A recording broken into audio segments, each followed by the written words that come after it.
first place where you tend to see it is up on your Amazon or your Walmart listings, and suddenly like your revenue is not performing the way you expected. Like you don't hit your growth targets. And you're like, what's going on here? And then you look and you see, oh, there's a bunch of other people selling our stuff. Oh, all those sales should have gone to us, but we didn't get them because this other person like stole it. And then you're like, well, why is my price so low? And then you see, oh, in order to steal those sales, they've all undercut the price. They're getting access to the product, you know what I mean, at a fraction of what it's being sold to like wholesale for.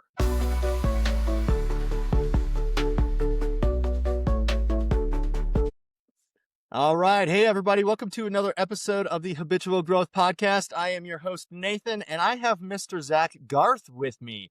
Zac is actually the CEO and co-founder of a company called Sigil, which is a fast-growing SaaS company making e-commerce honest again. And Zac, we're going to get a little bit more into that, but this is all your familiar e-commerce platforms, the big ones. We're talking Amazon, we're talking Walmart, other platforms I'm sure that Zac's going to tell us here in a little bit. But before that, Zac is actually a former intellectual proprietary property litigator. Got it. Who worked with major brands. And I love this part because between the law firm that you actually founded before Sigil, you've really done a tremendous amount to safeguard products and sales in the marketplace for a lot of people. And this is a topic that I'm really excited about, Zac, because this, I think, is, lack of a better term, maybe a shadow economy. You know, we're going to pull back the layers of really what happens in e-commerce, some of the dishonesty that exists within there that we don't typically see as consumers on a day-to-day basis. So with that, with your $1 billion in products that you have actually helped save over the course of your career between your law firm and Sigil, tell us a little bit more about you. Tell us a little bit more about Sigil. Man, I appreciate it. Thank you. My first thing, I'm super excited. I get to try to humiliate you here because it's pronounced Sigil and not Sigil. Yeah, although we did talk about shade because nobody pronounces it right. Great way to start the show.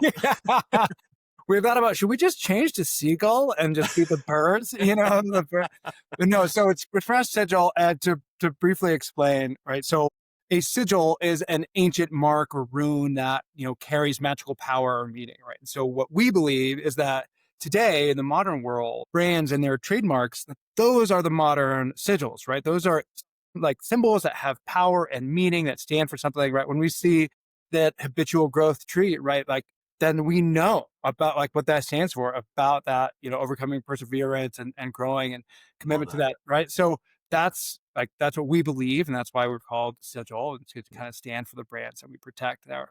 So thank you. And thanks for having me on. Excited to be on the show here. Yeah. And let me give you a brief rundown on sort of my background, how we got into it. And then we can get into the nitty gritty on all the stuff that happens behind the scenes in e-commerce. Yeah, for sure. So I started out as an attorney out at a big top 10 global law firm. I was out in DC doing patent litigation, kind of cut my teeth with kind of the biggest companies in the world, right? Just working out there, which was great. A kind of big lesson I learned there is that there are no silver bullets, right? There are just lots and lots of lead bullets. That's the way it goes. Coming out of that, then I went in-house, became a general counsel for a consumer brand. And that was where I got a crash course in, you know, all of these issues, right? And this is, you know, product development and, you know, supply chain, but also brand protection and understanding of, you know, all the legal issues that a company runs into in terms of pay and employees and all that stuff. But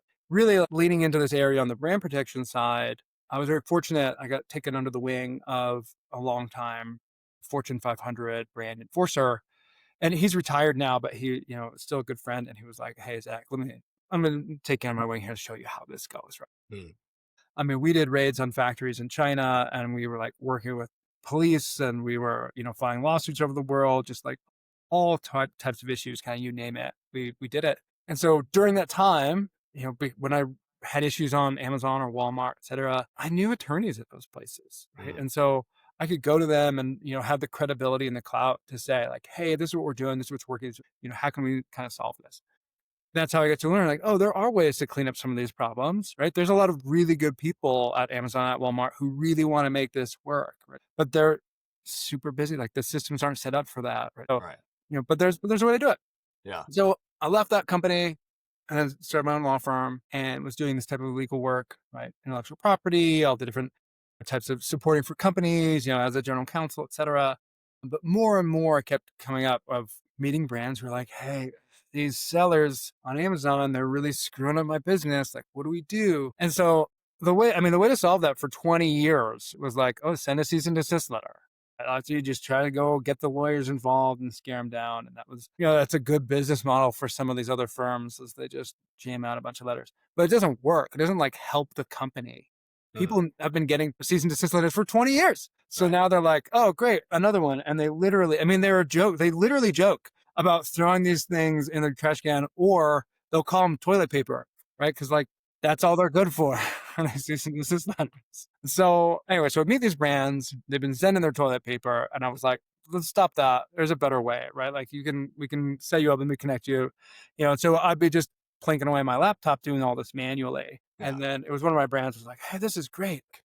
I got like 400 more of these to do. Like, we need to find a better way, And so he was like, I just want to click a button and see this disappear. Yeah. And I was like, bingo, right? That's the thing, right? So we got to make that jump.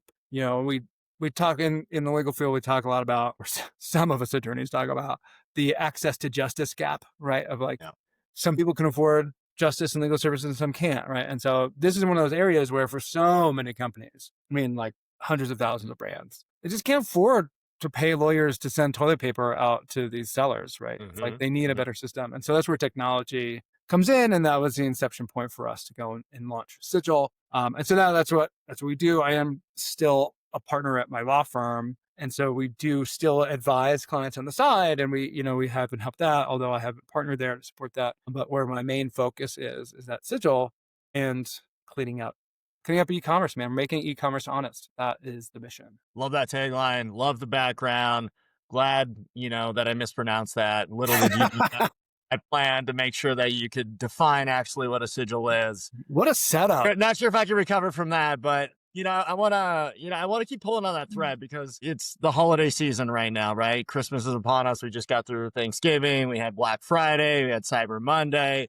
I feel like consumers don't know a lot about how messy the marketplace is, right? To your point about just clicking a button. Now it's instant gratification. If it's not here in an hour, within 24 hours, something's wrong with the process. So tell us that, shine a light. What actually happens? Like, who are these fraudulent sellers, or what's happening behind the scenes in this kind of shadow market that you're fighting that nobody else on the consuming side of things really sees? Yeah. So there's a spectrum here, right? Of really dastardly to very unpleasant, right? So you've got this sort of spectrum there. And that includes things that are on the even more negative side are things like proper counterfeit products, right? And then all the way over on the still really disruptive are things that are false and fraudulent products that are used, expired, damaged, defective, right? But they're not fake, right? So to put some context on it, when I say counterfeit, this is we used to do raids down in the jungles of South America, right?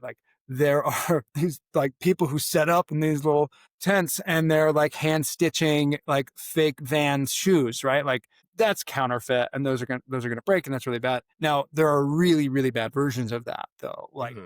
There are counterfeit car parts, and that's legit life threatening, right? Or there's counterfeit makeup or consumables, and those might not kill you, but they will be very painful and it can cause a lot of disruptions or issues, right? So there's that side of the spectrum of things, or there was a big thing with poisonous dog food. That was so much poisonous dog food. I can't believe. I actually remember that when we were a kid. That was a big thing. I remember it was on the news all the time. Yes. Dying from being poisoned, and they couldn't figure out why. And then it turned out they were having all these manufacturing facilities from other countries that were just basically throwing in all sorts of terrible chemicals into the dog foods. Yeah, it was. Man, all right. So that's a whole thing, right? But then you've got on the kind of on the other side of this bad actor spectrum is still very bad, right? It's like I said, used, expired, defective products and goods. And there, we work with brands that are selling medical devices, right? So medical devices that are have been recalled or discontinued, and they got recalled for a reason, So still selling those out to consumers is extremely dangerous, right? Or people getting sick from purchasing expired food products or what have you. or like they buy, used things, and you spend a lot of money getting a really nice piece of gear or something, Mhm. right? Or like a great new computer, but then it comes and it's used and it's damaged and it's broken. And then you go try to get it fixed from the brand and they're like, I don't even know how you got this. Like, I'm so sorry this happened to you, but like, we don't know how this happened or where you got this. Like, we can't support that. So there's a bunch of challenges and problems that happen there. And so where we fit in to this piece, because I will, to give some credit where credit's due, one thing that Amazon's really good at is trying to preemptively stop the counterfeit piece from coming Mhm. onto their system. So they've gotten really good at that. Walmart is catching up. They're not there. They're not as good as Amazon is on it. Mhm. Like they will be, right? Give them time and they'll learn Yeah. all of those things. But that's because that's a really easy black and white like legal question. But Yeah. once you come like a few half steps away from that clear counterfeit, all the rest of that I just mentioned, Mhm. use expired, defective, damaged goods, all of that is like exists in this legal gray zone. And so Okay. for the marketplaces, they're like, hey, yes, we want the best products for consumers. We care about consumers. Also, we can't tell. We don't know. And this seller is coming to me saying it's legit. What do you want me to do? Right. And so that's where a company like mine comes into play, right? Because we can say, hey, I get that, Amazon, like you're working your ass off. And I mean, it's so big. They're doing so much back there, right? Like they're Yeah. working their ass off. So, but what we do is say, hey, we get it. Well, then we ran our own investigation and we double checked and we have all this additional evidence for you. And so here's all this. And so now Amazon and Walmart can say like, oh, okay, cool, great. Thank you. Right. I don't want to deal with this. We'll pull this down. There's other good product there to sell, et cetera. That's sort of the, kind of the nitty gritty for like where we land and what we see in that space. But then Mhm. I can get into all kinds of details of like how does people get this product and like where do they get it? When should you be concerned? That kind of stuff. Yeah. Well, let's talk a little bit about that. So you mentioned Walmart, Amazon. Obviously, those are the major players. So I'm assuming this happens globally. It's not just here in the United States. But at the same time, is this basically any third party kind of reseller where they're not making their own products, so they're having other sellers come on to sell products for them, and so it's happening basically on any platform. They just may or may not have the technology or the legal, bandwidth to take on some of these resellers. Yeah, I mean, so it could, right? The problem exists on every platform for sure. I Yeah. don't I don't want to throw a net at sellers. Generally speaking, there are a lot of really excellent sellers and like Hmm. really good agencies and people who are very upstanding who do everything they're supposed to do, right? So it's like Yeah. you can't just sort of throw a blanket net at them. It just happens to be that in like a shockingly large percentage are doing not that, right? Taking advantage of things. But yeah, any sort of like TikTok shop has this issue. I mean, that is like, we talk about that a lot right now. Like that's blowing up a ton of Right. things on TikTok shop, right? But like, wish.com, Timu, right? I mean, any of these that you can like Poshmark, right? And then you've also look at the international stuff, like Alibaba and Mercado Libre, and Hmm. got, I mean, stuff you've probably never heard of, right? Like 1688.com, right? Or like DHgate, right? There's just, anyway. So, and on the international side, it's a bit of a different game, bit of a different bag where you can use different systems that are really fast and rapid at like kind of adjust that. The Uh-huh. US market is like singularly difficult to deal with. Yeah. And so that's And anyway, is that's that just one thing. is that because of the number of sellers? Is it because it's so hard to vet? I say that because I was having a conversation with somebody yesterday, and they were like, "Do you know how many times Amazon updates their website every single day?" I said, "No," and he said 16,000, and he was like, "But it happens so fast, you have no idea, right?" And so obviously, Amazon is just a behemoth. They have so many things going on.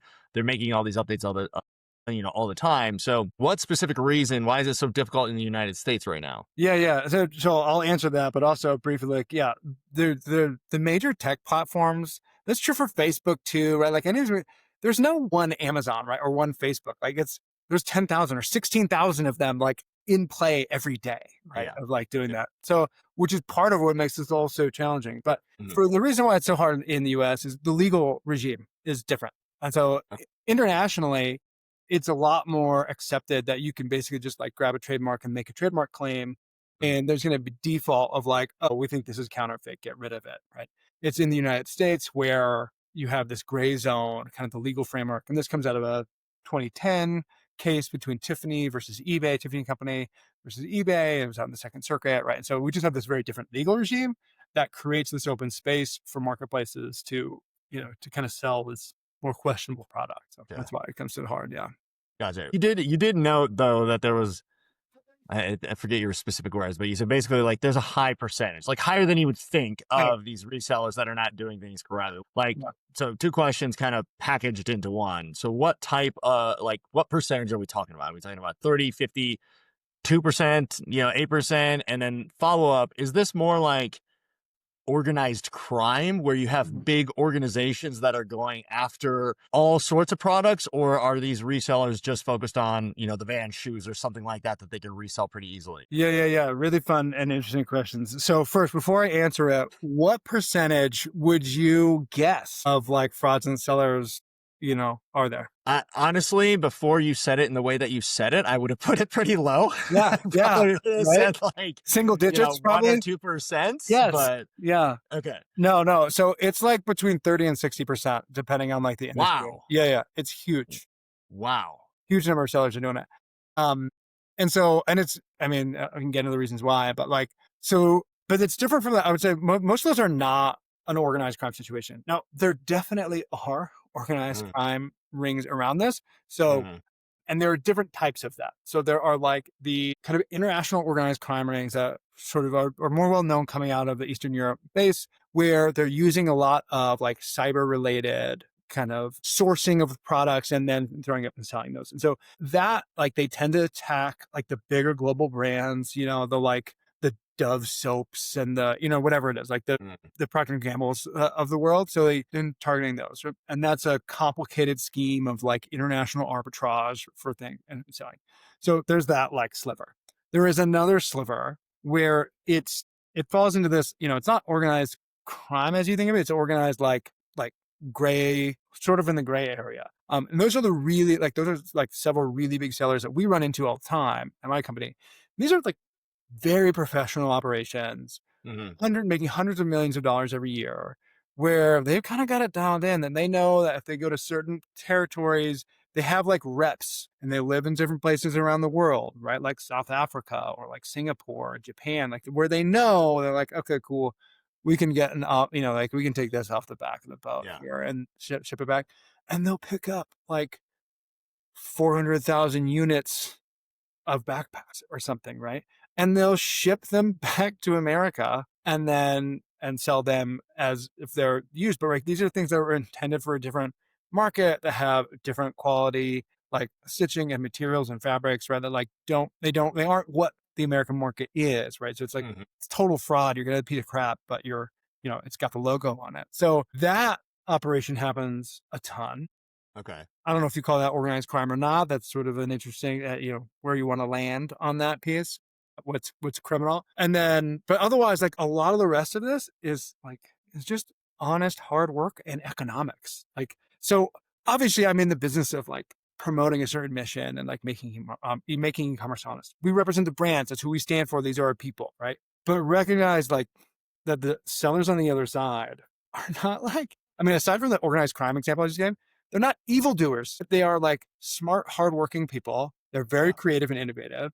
They are a network. They share best practices with each other. It is a war, and they are working hard to win on their side, right? But many of the times it's the brands who have created the situation. You flood the market with a ton of inventory and you don't pay any control to pay any attention to who gets to sell it. I promise you are going to be losing hundreds of thousands of dollars on Amazon and Walmart because of this. That's really interesting. A lot of examples come to mind, like as you've said that. So many moons ago, I traveled to Africa, right? And you would go and you would see like all of like the t-shirts and the jerseys of the team that like didn't win the Super Bowl or the championship, right? And so it was like, like the losing team and everybody's wearing it like they won the Super Bowl, but they couldn't sell it here in the US, so they shipped it overseas. I'm assuming that's not the same thing, because obviously you can't bring that type of stuff back to the United States, but it also brings up the example of, how, as an example, the cartels coming out of Mexico have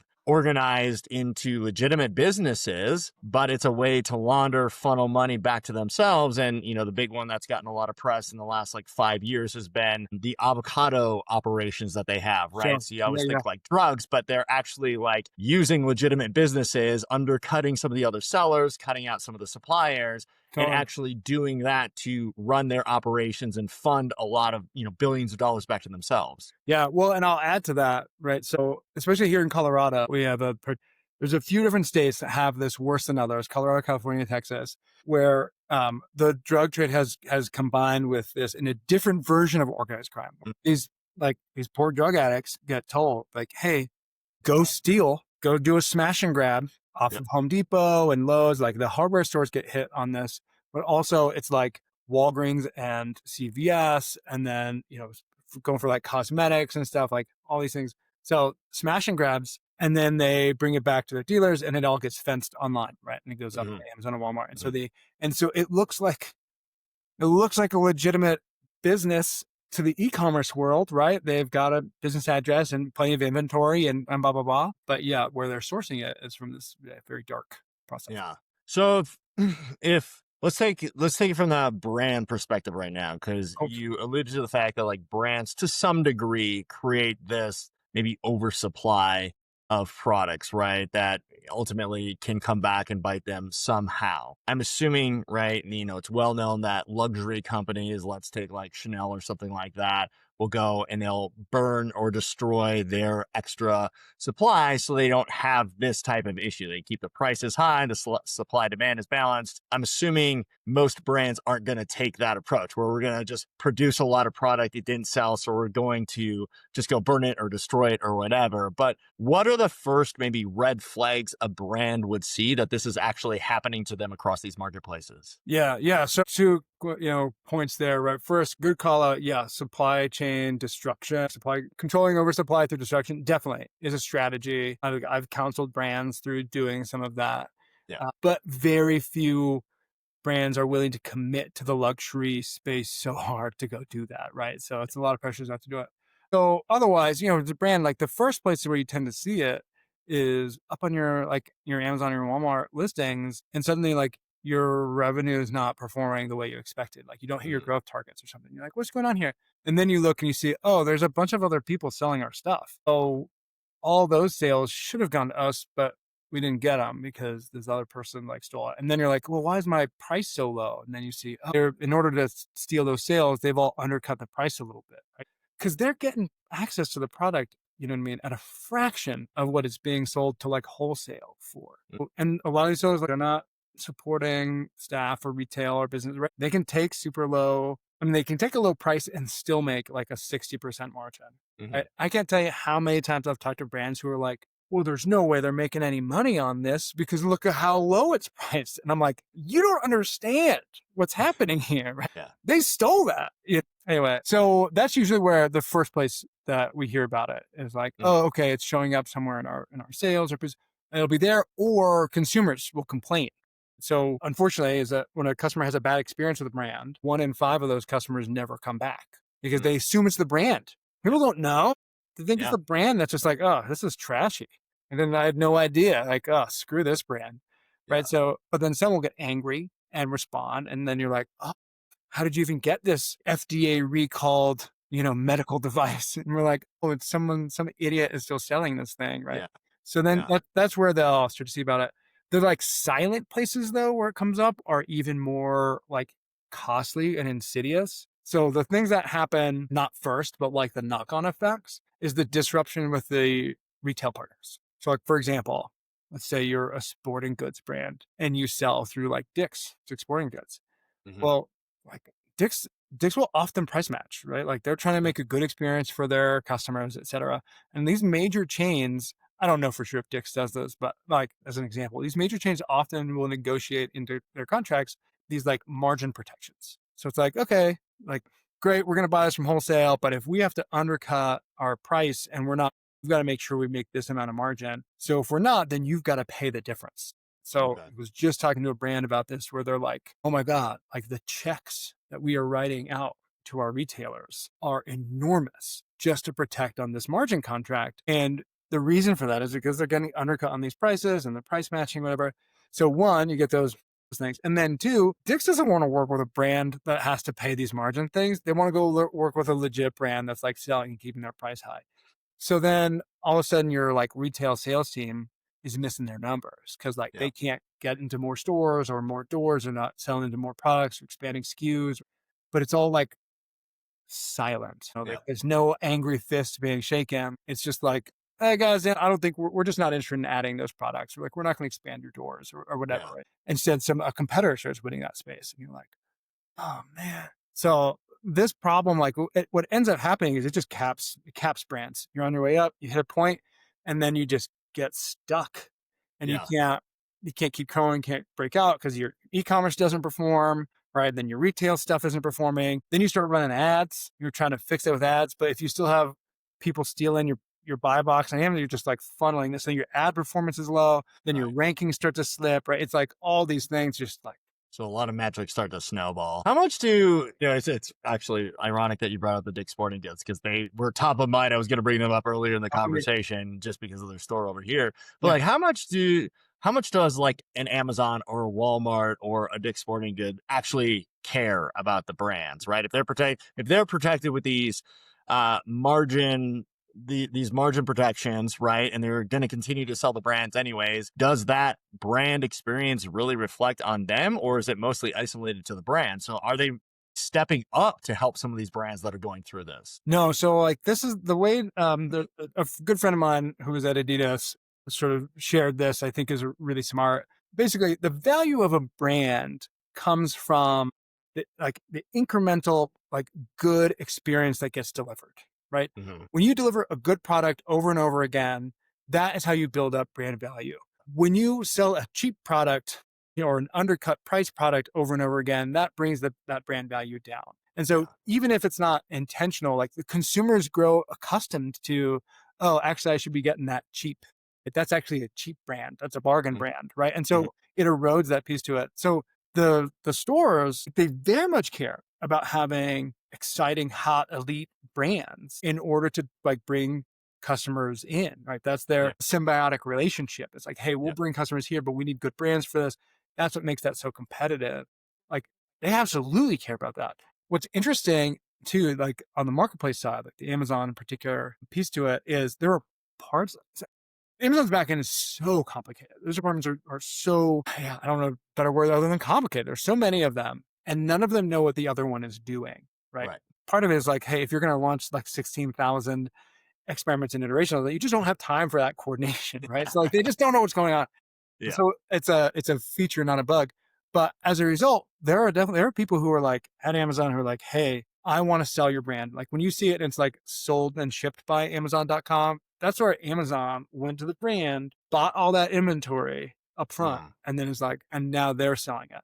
So those people are like, oh, damn, do they care about the quality of the brand? You know what I mean? Yeah.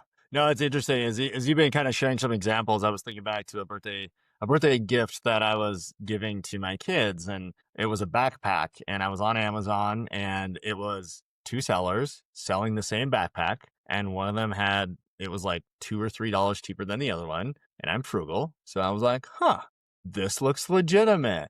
So like I bought that one. It was fine, but I didn't even think about any of the stuff that you were talking about. It was just like, hey, I could save a couple of bucks over here. So as a consumer, how do we know? Like, what do we look for? Because I like to support brands that are doing good. I don't want to support organized crime or some sort of, somebody who's stealing goods and then making a profit out of it. I like to think that I have high integrity and I try to do the right move, like shop local and all that stuff. But, if we're on these bigger platforms and there are these multiple resellers, how do we know? Like, how can we protect ourselves, but also help out the brand simultaneously? Yeah, it's really hard. I don't have a good and easy answer for this. And it's like, this is the hard and unfortunate conversation I have at like every holiday party where they're like, that sucks. How do I keep safe? And like, we talk about it internally and we're like, well, we really need to make something to help keep people safe. Like we have all this data and stuff, but like, there's no public facing way to like check. You can like kind of do your best so what I usually say is like, if you see it listed there, go to the website of the brand and check if you can get it from them and just like go direct. And that way, you're getting it directly from them. The Mhm. downside is like Amazon will deliver it in like 2 hours. So you're like, The convenience. Yeah, yes, instant gratification is great. yeah, so it's so hard. And the other thing is, I can't just say, "Oh, well, look for the seller name to where it matches the brand," because whereas that is often a good clue for it, Mhm. it's not guaranteed. There are a bunch of great sellers and agencies and things that are out here, and we work with them all the time, and they're very honest, they're doing all the right things, they're supporting it, but they have a very different name, like Marketplace Valet, right? Yeah. Great selling agency, Yeah. but you'd look at that, you'd be like, "Oh, that's probably not a legit," but they're 100% legit, right? They're great. Yeah. So you can't really look at the seller name. You can't look at the like rate because I'm now, of course, you can look at like the low ranking seller ratings. You see a bunch of low sellers, like, well, don't go from them. But like those big organized operations that I said and making hundreds of millions every year, man, they have like Mm. tens of thousands of 5-star reviews. Right? Yeah. So like you don't know if it's that, there's no good, Right. clear way to take. Even Amazon.com sells products that they are not supposed to be selling. Yeah. I'm sure You- they saw plenty of these. But I was thinking about let's actually talk to the brands once again on just understanding maybe disciplines they can put in place right now. So you had mentioned, right, like, hey, if your revenue is dropping, hey, if you're, having to write these big checks back to retailers. So obviously there's metrics at play that they can and should be looking at, but a lot of brands, you and I have talked about this offline, right? And that's like, I asked you the question, which is like, how many brands actually care, right? Yeah. And the answer did shock me a little bit, so I'll let you answer that here in just a second. Yeah. But at the same time, right, a lot of specifically like smaller brands, your non-Adidas, your non-Nikes, whatever, that are just trying to get their products out there, don't have team members. They don't have the resources to go out and check a lot of these things. And I was just thinking about like, hey, if I was the company that was selling the backpack that I bought for my kids, right, they're probably not going to every website and saying like, well, look at all these people selling like our backpacks, like double checking and crossing things off and making Right. sure it all like checks out through, all the Who has transactions. time? Yeah. So, so like what disciplines could they be doing when you don't have the resources, you don't have the time to do something like that other than looking at metrics? Is there anything else they could be doing? Yeah. So let me take this in like a bit of a different segments, right? So I do a lot of counseling for companies, for brands on this and other issues. I teach webinars on this type of stuff. So let me try to like break this up, right? Because it's a different answer if you are an enterprise level brand, if you're, $1 billion or more. It's a different answer than if you're doing like 100 million to 1 billion, which is different from 50 to 100 and different from below Right. 50, right? So like depending on where you are, you've got different resources, different problems, different strategies available, et cetera, right? So there may like, and I can rattle off different metrics that people could use, but not every brand uses them, right? So let me start on just like the small side. When you're a small brand, what you have to do is grow. Like you just have to get sales out, And so that's what makes this hard. It would be nice for me to be able to say like, oh, well, don't like I could nitpick, right?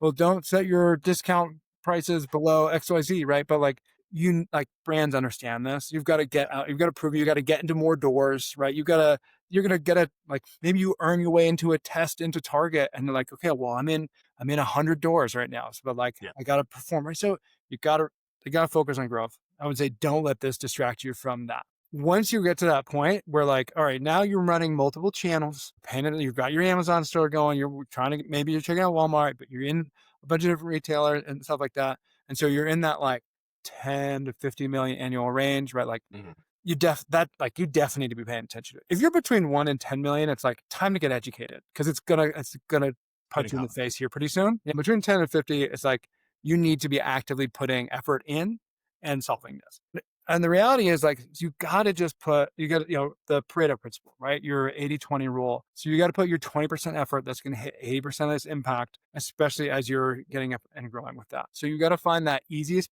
place to impact it. So like not to sound like self-serving or salesy, but like we're that spot, right? We were Mm. intentionally built to target and support these smaller brands because they had no existing solution prior to Yeah. us. So, be cost effective. So if you're in the 1 to 10 million range, then it's like, okay, you should like come learn about what we do. We're cheap enough where you could honestly, like we actually do have several clients who are below 10 million and we make a great return for them. So like Mm. it's worth getting educated because if you hit that problem already, cool, you're going to want a solution. 10 to 50, it's like, okay, sign up because you can't waste time. Just like you said, dude, you cannot waste time checking and going through and looking and parsing because you got so many other things to do and sell. You got to innovate new products and support customers, right? You've got running invoices. There's so much to do. Yeah. So you need a little, like a solution, and something like us, which just stops the bleeding. It's like, hey, we're going to get your revenue back up. We're going to improve your profit margins so that you can like breathe a little bit better, right? That's going to open the door for you then. So then you get up to your next level. Now you've got a little bit more resources, but you've probably launched into a new territory or a couple new territories, or now you're exploring like, your TikTok shop channel going, right? So now you have new complexities involved. Mm-hmm. Now you're going to want to like look to having like dedicated personnel resources to it somehow, right? Maybe it's just part-time for somebody, but like trolling those different channels. And I could go like way into detail here. So that like, but that pattern can like compound. So once you get above 100 million, right, and you're selling globally and you've got a massive catalog of things or whatever, right, you're going to have different types of these problems. Maybe you're a DTC brand, and so it's very different, but you've got like massive ad budget runs and your arbitrage. Anyway, so you have different flavors of the problem and Mm-hmm. different things to do about it. But like you got to start by making those incremental investments. And then once you get big enough, it's like, okay, let me like, now we can talk about big moves, the big investments to really, but dude, there's like millions of dollars on the table that brands Yeah, are for sure. losing from this. So Yeah, and it sounds like no matter what your size is, you should be paying attention. Whether or not you can do anything about it varies dependent upon your company size, number of products, locations, all that good stuff. I'm curious because we've been talking a lot about physical products. Does this also apply to technology? Like, does Sigil help anybody in the technology space, especially with obviously AI coming out and how quickly technology products are evolving now? no, so that's not our bag right now. In the early days, we talked about expanding and looking at that in that space. But right now, we focus just on the physical product. Yeah. The technology products, it's a different legal regime that Mhm. protects that stuff. And so it's copyright, trade secret, and so or potentially patent, depending on all of which is I'm well versed in, and it's interesting. And there's potential solutions there. But like it just ends up being when you get into the details, like wildly different Too much. Yeah. the space and problem. Yeah. Awesome. Makes sense. I kind of figured that was the answer. Yeah. But I wanted to ask it just because with Habitual Growth, we're involved in this technology space. I also have physical products. So, all this stuff applies to me directly, which I loved Yeah. because I need to start paying more attention to Yeah, it, I mean, obviously. there you go. Well, you know a little bit about it. Yeah. Well, let's talk about some good stuff because one, I know you're helping brands and consumers with Sigil, but at the same time, with Habitual Growth, I know you've had to go through a lot of evolutions yourself as a husband, as a parent, as a founder, as a leader, all those wonderful things. So going from an attorney Yeah. to a CEO and founder is just a massive identity shift. And I know it's happened over a period of time for you, but let's talk about your transition a little bit, going from starting your own law firm, getting rid of a salary and having to go hunt for your own food, now being a second time founder, growing a team. What has been your biggest transformation and maybe your most challenging skill sets or characteristics that you've had to evolve for you personally as you've grown? Yeah, man. I don't want to sound flippant, but like all of them. Everything. Everything. It's a typical answer. Everything. It's just been the whole. So, there's so many ways. So, like when you're a lawyer, what's nice about being a lawyer is that everything is defined. Like Yeah. people know how like lawyers know how to charge for things, right? Like X problem happened, Y is the solution in response, right? Yeah. Like lawsuits follow a pattern. Motions have to be filed a certain way. Like all of it's like just it's easily learnable and like Prescriptive, right? Yeah. yes, it's there, right? You're working in that space. So like cool. None of that exists when you go to a startup, right? Now and there's all like maybe the half step to that would be like launching a franchised small business or something, right? Where someone has a lot of the playbook for you. Now you're still gonna have a ton of painful, hard learning curve, right? Going from that, because you're like, now I'm managing people and the P&L and L and the business and invoices. And all like, there's just a whole bunch of other problems. But at least the existing market is there and they tell you how much to sell things for, right? Hmm. You take that step further, I mean, like launching something like Habitual Growth, right? And Sigil just like when you bring something to life that has never exists before. No one knows has seen his experience. Mhm. Then like there's no confines. You can go anywhere. And it's so hard to find that grounding and find that focus. Right. Yeah. So that is overwhelming and really challenging and stuff. And then as kind of related to that, but also probably very much related to that. And one of the biggest things I struggled with so hard was the imposter syndrome piece to Yeah. it, where I'm like, I have this idea, I know this is right. I know what I'm doing is the right thing. I know I can these brands are losing millions of dollars and there's such an easy, obvious solution to this. Mhm. This, I remember telling people, and it's man, in 5 years, everyone's going to say, of course you should be doing it this way. Why doesn't everyone do it this way? Right. And Mhm. and that's true. And people say that to me, but man, after that, and you get out, you go try to convince someone to come Yeah. join you and be like, hey, I want to start this business. Right. Yeah. And they're like, who the fuck are you? Sorry, pardon my language, but they're like, who are you? Right. Yeah. Of why should I listen to you or follow you? What do you know about this? And Yeah. so getting over that piece too was a multi-year challenge. I still run into it as we grow. But it's taken me you know what I mean, 4 Yeah. years to get to the point where I'm like, no, I actually feel confident saying we need to go do this thing now, Mhm. Mhm. and kind of my crutch to get over that was reading books. So I mean, listening to books because I have dyslexia, so I don't really read very well, but listening to so many startup books and business books and all that stuff and just trying to catch up, trying to get a baseline of knowledge that's out there. Yeah. So that was super useful for the first couple years. And then I learned, or then I realized you get to the point where you read so many books where you're like, oh, I've got 4 books over here that say I should do this thing, but I've got 4 books over here that say I should be doing this thing. And so you reach a saturation level where you're like, Yeah. this doesn't help me make a decision, you know what I mean, in any way. And so now you're like, okay, I guess I have to make that decision, and making that decision in the context and nuance of your company. No one, Yeah. you know how people say, which I think is true, it's they say to a young mother, hey, no one knows your baby like you do. You're going to know Mhm. your baby better than anyone else. You got to trust yourself. Mhm. Yeah. That is the same. You reach a Yeah. point where hey, no one knows Sigil as well as I do at this Right. point. And you just have to trust your gut with it. Yeah. Not to besmirch my incredible co-founders who arguably do know more about Sigil than I do. So that caveat aside. But you taught them everything they know. Yeah. So, Yeah. yeah, It's all thanks to me for sure. that's right. That's right. No, I love that. And I love that you provided the solution. It's funny because again, you and I have talked a little bit about this offline in some of our previous conversations, but to me, I read all these books, and it's to me, reading books and taking something out of it, you can always take a nugget out of something, right? Oh yeah. And to me, a perfect example is the book that you were like, I love this. It's one of the best books. And I read it and I was like, it's okay. And it's just one of those moments where it's like dating. You have to it's the right time in your life, the right person, the right scenario, the Yeah. right book or material, whatever it is. And all of a sudden you just go, ah. But at the end of the day, I like what you said, maybe reframing what you said in a different way. What I heard out of that was, you just got to do. And confidence just comes from doing. And that's actually why, obviously habitual growth is here, shameless plug, which is to get people started to get into the doing part. And then you start to realize, hey, it's not that scary. That horrible if situation might happen, but the chances are going to be pretty low. And then you just build up your confidence over time. And obviously this is a very simplified version of that. But like you said, now you're in this position where you're introducing Sigil to the world. You just told me before you got on this podcast, you were on another radio show doing the same thing. And now you're in here, you're out there in the world saying I am the expert. I know I'm the expert. I know these things, but you have to get over that imposter syndrome. And you can't get over that until you actually step up and go do the things that you're an expert in, You right? gotta go do it. When was it for you? Because I know you've done a pretty impressive history of working through various things.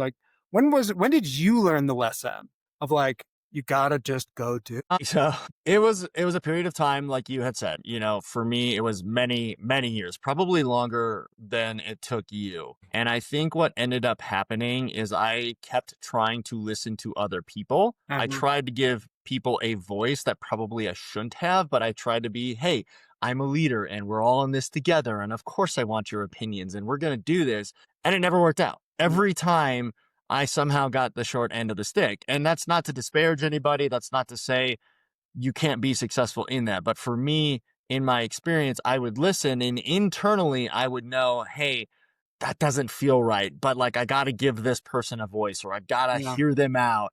And I just realized like, hey, I've got to be directive of my life. And if I'm going to chase my goals and my dreams and I'm going to get habitual growth out there, if I'm going to get Maison Bloom out there, I've got to start making decisions and sticking by them and just paving the path. Yeah. And there's a, it's not a very eloquent way of saying this, but most people like to be led Mm, and they will share their opinions with you, but it doesn't mean they're willing to take the risk because they don't necessarily have the same skin in the game and the same risk. And yeah. so even though they can share an opinion, they may have a side hustle, they may have a different job, they may not have all of the information. And actually, the book that we were talking about, The Hard Thing About Hard Things, right? Yeah. He says it in there. He was like, as a CEO, I had to realize I was the one that had all of the information. Nobody else had all of the information. Right. And it just took me to get to that point of frustration of like, gosh, I'm so tired of losing and I'm so tired of failing. I've got to start making decisions. And it really was me building up my confidence and self-belief by making those decisions over a period of time. Yeah. And just real quickly, I know I'm going on a long narrative here, but I was Mhm. listening to something yesterday that really made me think of this, and I had a feeling you were going to ask this question.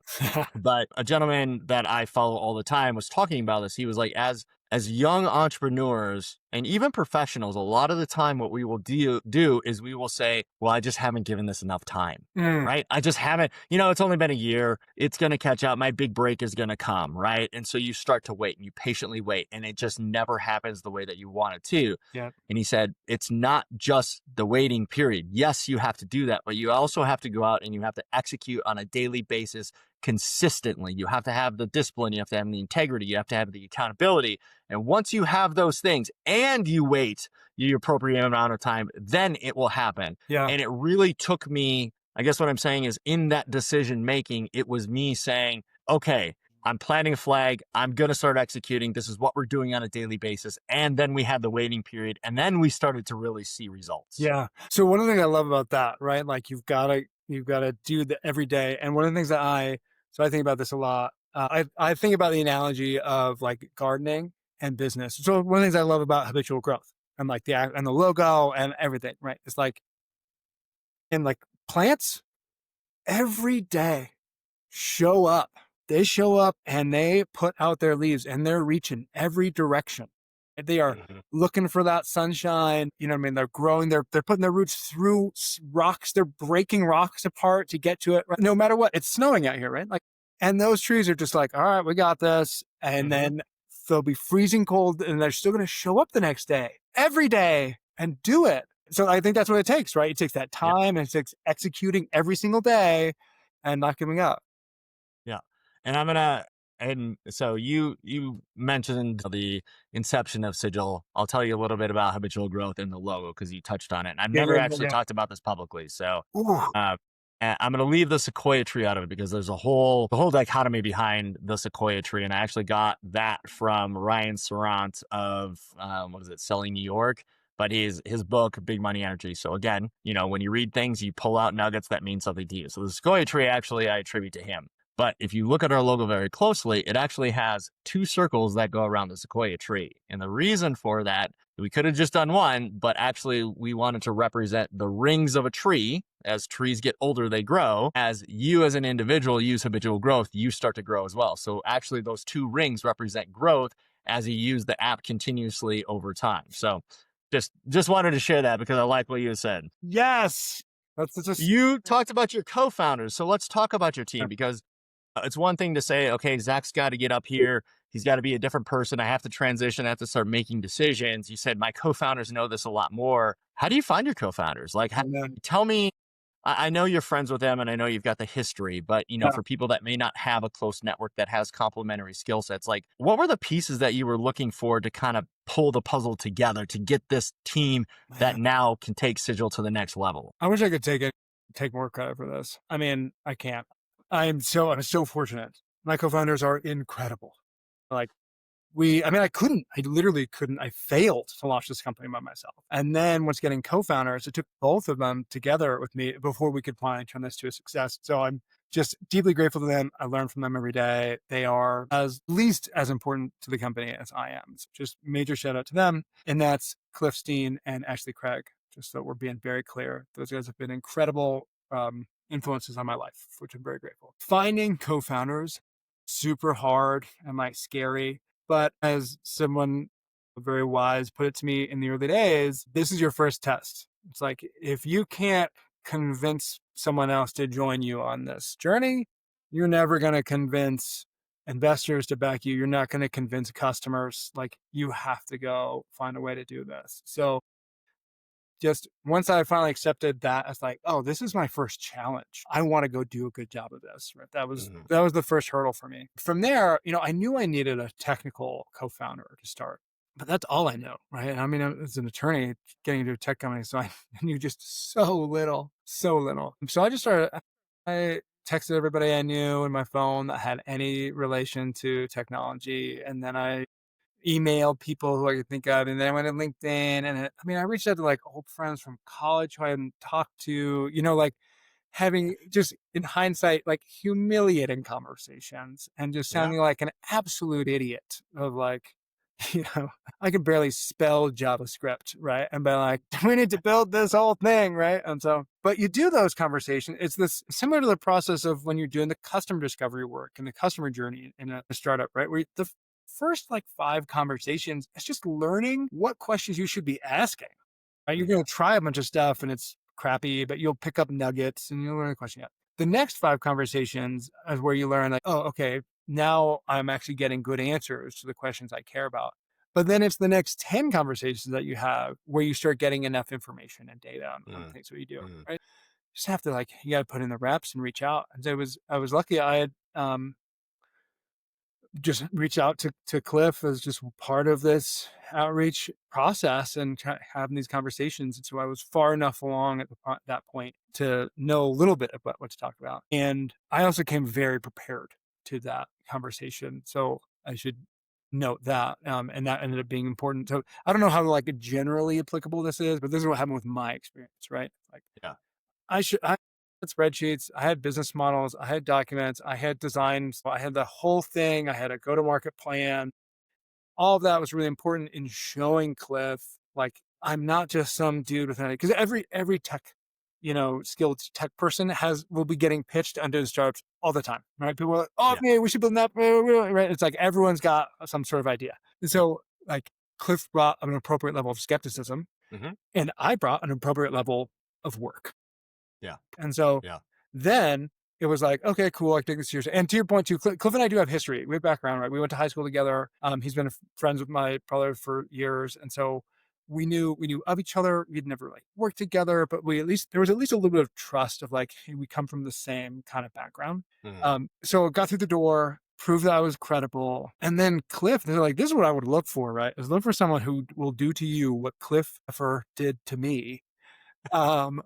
Which is we met every day for an hour for 4 months just to get to know each other and to talk about it and to talk about what do we want the culture of our company to be like? What are our values? What are our priorities? How would we handle these? And we've got these long cultural documents we're taking notes because we'd spend hours and hours over months talking about and imagining what we want the business to look like and scenarios and how we handle it and just getting to know each other. And we're very open and vulnerable. I credit Cliff to this, to making he came out the gate and was just like, hey, look, I want to tell you about my life and my finances and my family, because we are going to be basically married, right? If we do this. And if my family and my finances go south, it's going to impact you. And so I was like, great point. Here's my family and here's my finances and here's our situation, right? So we got very personal. Spent a lot of time together. We did it. And then we called Sigil Palooza. It's our first Sigil Palooza, an annual thing that we do. And we spent a couple of days. We went to his garage and we spent 2 days. Can we actually spend time together, working together? Testing this out. And it was great. We had a blast, super productive, right? It all worked out. So 4 months later, Cliff was like, okay, I'm in, right? And so that was huge and really speaks to the difference in our personalities. And we have a lot that's symbiotic, but I am a 10 to 1 kind of emotional swing guy. Cliff is like a 4 to 6, right? When Cliff, Steady as she goes. Exactly, right? When Cliff hits a jackpot, right, he's like a 6.1. But like, Woo! exactly. But that turns out is like a really important balance to Yeah, each yeah, other, right? So, but he and I lacked the fundamental skill set together to still get a business running, right? So I'm an yeah. expert in the problem space and I Mhm, know the customers so well, right? Like this is what I do and I've lived in for so long. I can also sell, like I know that piece to it. But mhm. then, and Cliff can build the technology, but we needed the extra piece of operations and managing the customers and handling the business procedures as we grow and we take on challenges and just stuff Yeah, switch. We just needed help. And so like we met Ashley. Ashley, I had known for a little while because her daughter and my daughter were friends at daycare. mhm, So that's mhm. how we knew each other. And so we had some conversations. So there's some familiarity there as well. But when we opened it up, we like went out and started interviewing. We had several interviews for this role. We thought we wanted something different. We thought we wanted a salesperson to help us get the company growing, et cetera. But Ashley, like fortunately for us, had been doing startups, had a lot of growth and knowledge. She also came from a great background at Deloitte, a very skilled data analyst, very sharp woman. She she kind of was like, yeah, I mean, I get it that you guys need to be able to sell, but you also have a lot of these operational things that need to get like things to. And That's so funny. yeah, it was great. So it's just like very serendipitously, the previous startup, their board had decided to change directions. And so she just got a severance and like was available. And we're like, Yeah, okay, I mean, this is incredible. Like she's smarter than Cliff and I, right? She's like more driven than Cliff and I. And she was willing to come work out of the garage with us, yeah, right? So it's like, okay, this person's incredible. So just getting very fortunate with that level of talent and having that time, to get to know her running up to it as well. yeah, And yeah, so it has been incredible. So I don't know how many like extrapolatable lessons there are for folks who are trying to get it going. yeah, But I'll tell you this, I will lay down in traffic for my co-founders. They could call me in the middle of the night, yeah, stranded in Louisiana, and I will get on a flight or, what I mean, that day. Like yeah, I'll do anything for them. And yeah, I know that they would do the same for me. yeah, And like yeah, that is what you're looking for. yeah. I would add 2 cents in there. I mean, there's a lot of relatable things in there. I think to me, a couple, maybe the 2 or the 3 that are most important from my own experience. One, doing exactly what Cliff did to you. Yeah. Too many people just jump in and they're like, here's a warm body. Well, I'm just going to take it because it exists. And that's absolutely 120% the wrong thing to do. Yeah. You need to vet this person because, like you said, like you literally are married to your business partner. You will spend more time with your business partners than you do with your actual spouse. Yes. And so make sure not just that they have the complementary skill set. And I would say this differs dependent upon like where you are in your growth trajectory as a company too, right? Like we're talking co-founders, like startup, like right in the beginning. So Yes. you need to make sure you get along, you can hang out with them. And in fact, I was listening when Zuckerberg was on Joe Rogan. One of the things that he actually talked about, which I thought was really smart, is he basically said, like, when I hire somebody, right, and it's going to be on my executive team or my C-suite team, like, I need to make sure, like, would I be comfortable working for this other person? Because that Mhm. person's an asshole, but they get things done. Like, I'm never going to work for them, right? Yeah. I kind of take that personally because I've been in both of those scenarios. And then I think the other thing that is really relatable is, yeah, you want to hang out with them. Yes, they have to have complementary skill sets. Do you have the same core values? Do you have the same ethics? Is Yeah. everybody rowing the same direction in the boat? Because if not, you're just going to spin in circles. If somebody is just simply argumentative all the time and pushing back, that's not helpful. But people need to be executing. They need to be bringing ideas to the table, not just listening, because you need as many brains as possible on these big, hairy problems that exist at every single turning point when you are in the startup phase, right? And quite frankly, at any point in a business. Totally. Yeah. That core value alignment is an important point. That was one of the cool things. Ash was like, as soon as she started, she was like, "Okay, great. So let's talk about our values. Let's make sure we're getting aligned and things." Yeah, Yeah, that's great. Well, what you talked about failure. So core team, awesome. Like you guys are all getting along. Well, let's talk about failures a little bit. Like is there one or two major failures that have just made you a better leader now? And I know that's Mm, kind of a loaded statement, but obviously we've all been, if you own a business, you kind of understand like there are very pivotal moments in your life where you're just like, wow, I should not have done that. yeah, What types of failures have you been through that have really shaped your thinking right now? yeah. Well, yeah. So what I'll say is that there's so many, right? There's a lot of failures. I've screwed up a lot.